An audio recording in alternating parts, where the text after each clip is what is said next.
I'm నీ Ghazni. Dialogue విన్నారా?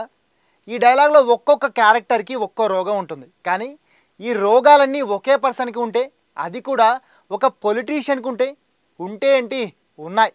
And ఆ పర్సన్ చాలా గొప్పగా రాజకీయాలు చేస్తున్నాను అనుకుంటూ కుళ్ళు రాజకీయాలు చేస్తున్నాడు. ఆయననే ఏపీ మాజీ CM, YSRCP supreme YS Jaganmohan Reddy. నాకు తెలుసు ఈ మాట వినగానే జగన్ అభిమానులందరికీ ఎక్కడలేని కోపం పొడుచుకొచ్చేసిందని. అయితే ఈ కామెంట్స్ నేను చేసినవి కాదు.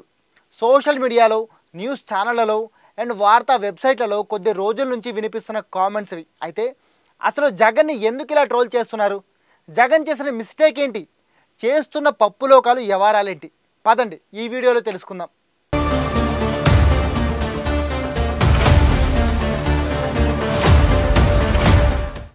అయోమయం జగన్నాథం. ఈ సెంటెన్స్ జగన్కి కరెక్ట్గా సరిపోతుందనేది కూటమి గవర్నమెంట్ మాట. దీనికి కారణం రీసెంట్గా జగన్మోహన్ రెడ్డి తనకి అసెంబ్లీలో ప్రతిపక్ష హోదా ఇవ్వాలని అడుగుతూ మీడియా ముందు ఒక లాంగ్ లాస్టింగ్ స్పీచ్ ఇచ్చారు. ప్రతిపక్ష హోదాకి సీట్లతో సంబంధం ఏంటి? మాకు 11 సీట్లుంటే ఏంటి? మీరంతా ఒక్కటైనప్పుడు మిగిలిన మాకు ప్రతిపక్ష హోదా ఎందుకు ఇవ్వరు? ఎందుకు ఇవ్వరు అని బుంగమూతి పెట్టి మరీ అడిగారు. కానీ ఇక్కడ ట్విస్ట్ ఏంటో తెలుసా? అదే స్పీచ్లో ఇంకొంచెం సేపు తర్వాత చంద్రబాబుకు ప్రతిపక్ష హోదా నేనే ఇచ్చా, అప్పుడు 5 ఎమ్మెల్యేలను లాక్కోవాలని మా వాళ్ళు ఎంత చెప్పినా నేను వద్దన్నాను అని గొప్పగా చెప్పారు. అంటే ఇక్కడ జగన్ మాటలకి మీనింగ్ 5 లాక్కుంటే ప్రతిపక్ష హోదా ఉండదనేగా. అలాంటప్పుడు 11 మంది ఉన్న పార్టీకి ప్రతిపక్ష హోదా ఎలా వస్తుంది? ఇంత చిన్న లాజిక్ ఎలా మిస్ అయ్యారు మీరు?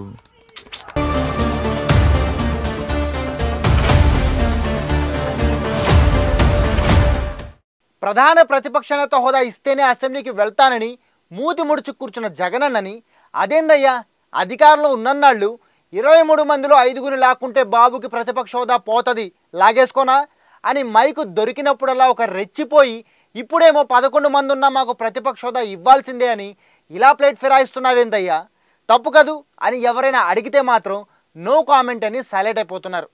లేదంటే లాజిక్ అని లెంగ్తీ స్పీచ్లు ఇస్తూ జనాలకి పిచ్చెక్కిస్తున్నారు. అది చాలక పాపం తన అలక కరెక్టే అని చెప్పడానికి రోజు మీడియా ముందుకొచ్చి బస్తా కాగితాలపై దస్తా పెన్నులతో ప్రిపేర్ చేసిన స్పీచ్లు గుక్కపడి చదువుతున్నారు. కానీ అన్నట్టు జనాలు మాత్రం పట్టించుకోవట్లేదని ఏపీలో టాక్. ఇంకొంతమంది అయితే ఏకంగా 17 సీట్లుంటే ప్రతిపక్ష హోదా రాదని అసెంబ్లీ సాక్షిగా చెప్పిన అదే నోటితో 11 సీట్లున్నా మాకు ప్రతిపక్ష హోదా కావాలని ఎలా అడుగుతున్నావయ్యా, కాస్తైనా ఉండక్కర్లా అని చెడామెడా వాయించేస్తున్నారట.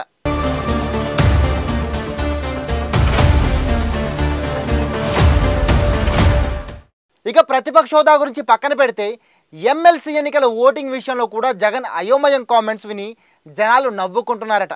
నిన్న మొన్నటి వరకు 2024 జనరల్ ఎలక్షన్స్లో వైసీపీ ఓడిపోవడానికి 40% వరకు ఓట్లు వచ్చినా 11 సీట్లే రావడానికి అన్నింటికీ కారణం చంద్రబాబే, మొత్తం మీరే చేశారు అంటూ రెచ్చిపోయారు జగన్. ఇదంతా ఈవీఎం మాయ. ఈవీఎంను ట్యాంపరింగ్ చేసి ఫ్యాన్ గుర్తు మీద నొక్కిన కూటమి అభ్యర్థులకే ఓట్లు పడ్డాయి. కేంద్రం సపోర్టుతో ఈవీఎంలలో ఓట్ల లెక్కలు తారుమారు చేసి కూటమి ప్రభుత్వం గెలిచింది అంటూ మైక్ దొరికితే చాలు జగన్ నుంచి జగన్ దండు మొత్తం రచ్చ చేశారు.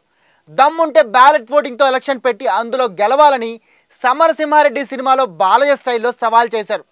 వాళ్ళ సోషల్ మీడియాలో కూడా అవే ప్రచారాలు, అదే సవాళ్లు ఇప్పటికీ పోస్ట్ అవుతూనే ఉన్నాయి. అయితే రీసెంట్గా పూర్తయిన ఎమ్మెల్సీ ఎలక్షన్స్ బ్యాలెట్ పేపర్ మోడల్లోనే జరిగాయి. కానీ ట్విస్ట్ ఏంటంటే ఈ ఎలక్షన్స్లో కూడా కూటమి ప్రభుత్వం బంపర్ మెజారిటీతో గెలిచింది. టీడీపీ గెలిచిందని తెలియగానే మన జగన్నాథం కొత్త రాగం అందుకున్నారు. ఇదంతా టీడీపీ ఆడిన గేమ్, మొత్తం బ్యాలెట్ ఓట్లన్నీ రిగ్గింగ్ చేసి ఎమ్మెల్సీ ఎలక్షన్స్ గెలిచింది అని మాట్లాడారు. అంటే అటు ఈవీఎంలలో ఎలక్షన్స్ జరిగి అందులో గెలిస్తే టాంపరింగ్, ఇటు బ్యాలెట్ పేపర్లో ఎలక్షన్స్ జరిగి అందులో గెలిస్తే రిగ్గింగ్. మరి ఎలక్షన్స్ ఎలా జరపాలా? పోనీ నువ్వే ఒక ఐడియా ఇవ్వరాదు జగన్ సారు. ఇక ఈయన డ్యూయల్ పర్సనాలిటీ డిజార్డర్ కామెంట్స్ చూసి జనాలు కూడా ఓరిని పాసుగాల, ఇట్టున్నావేందయ్యా, ఆయన ఎక్కడైనా చూపించండి అయ్యా, అట్టా వదిలేస్తే చేతికి కాకుండా పోతాడు అని వైసీపీ లీడర్లకి సలహా కూడా ఇస్తున్నారట. పాపం సిచ్యువేషన్ అలా ఉంది. మరి ఇంకొంతమంది అయితే 151 సీట్లు వచ్చినప్పుడు తెగరెచ్చిపోయి నెక్స్ట్ వైనాట్ 175 అని రచ్చ చేసి చివరికి 11 సీట్లే వచ్చేసరికి చిన్న మెదడు చితికింది, పెద్ద మెదడు పగిలింది. మేబీ అందుకే ఇలా మాట్లాడుతున్నాడేమో అని సెటైల్ కూడా పేలుస్తున్నారు.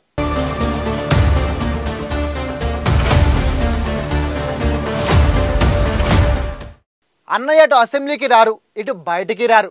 జస్ట్ ప్యాలెస్లో రిలాక్స్ అవుతూ చిల్ అవుతూ సాయంత్రానికి పిచ్చాపట్టి చిట్చాటికి మాత్రం రెడీ అయ్యి అక్కడ కూడా ఎవరో రాసిచ్చిన స్క్రిప్ట్ చదివి చూసారా ఎంతసేపు మాట్లాడానో అని శభాష్ అనుకుని తన భుజాన్ని తనే చరుచుకుని వెళ్ళి మళ్ళీ దుప్పటి కప్పుకుని పడుకుంటున్నారని వైసీపీ వాళ్ళే చెవులు కొరుక్కుంటున్నారట.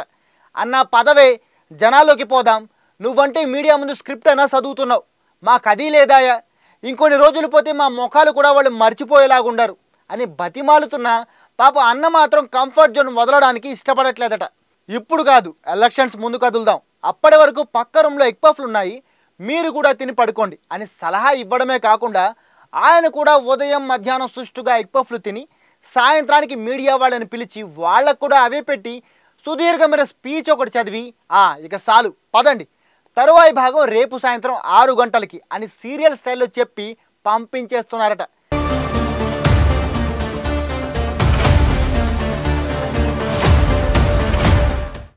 మన జగనన్న కళాఖండాల్లో ఇంకొకటి కూడా ఉంది. అదేంటంటే జగన్ జిల్లాల పర్యటన.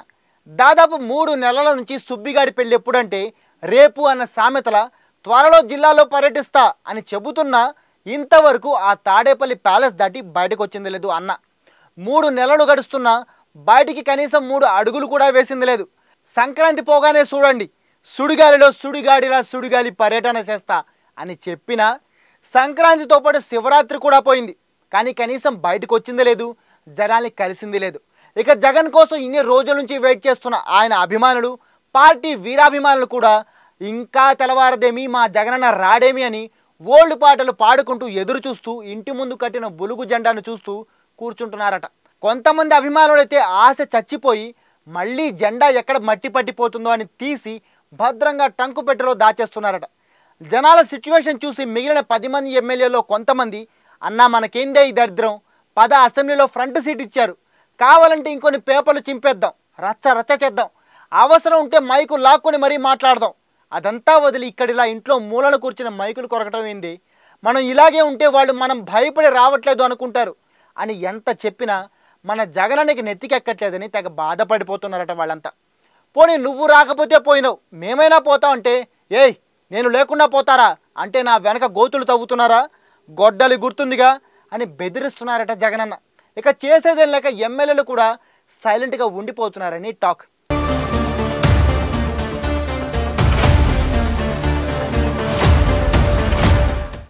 చివరిగా ఇంకొక పాయింట్, అదేంటంటే జగనన్న ఓన్లీ తాడేపల్లి ప్యాలెస్లోనే ఉండట్లేదు.